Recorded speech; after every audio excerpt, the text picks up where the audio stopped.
अरे यार, आज आप लोग ही बता दो कि मैं क्या बनाऊँ आज आपके लिए, समझ में नहीं आ रहा। अरे यार, तुम्हारे हाथ का मतंजन मुझे बहुत ही ज़्यादा पसंद है। बहुत दिन हो गए नहीं खाया, वो बना दो। हाँ हाँ यार, ये ठीक कह रही है, वही ठीक रहेगा, वही अच्छा है।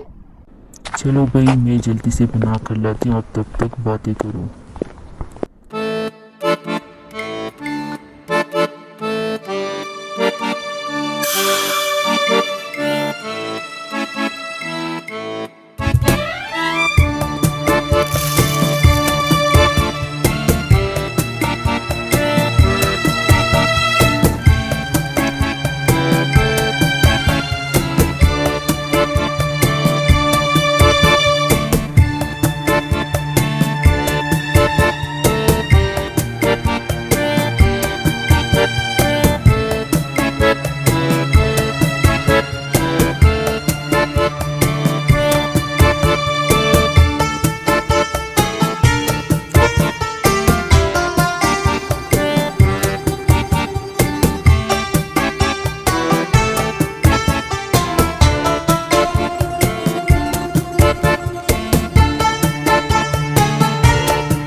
ये लो भाई, आप लोगों का मतंजन तैयार है। अब जल्दी से इसे खाकर बताओ कैसा बना है। हाँ हाँ, मैं अभी टेस्ट करती हूँ।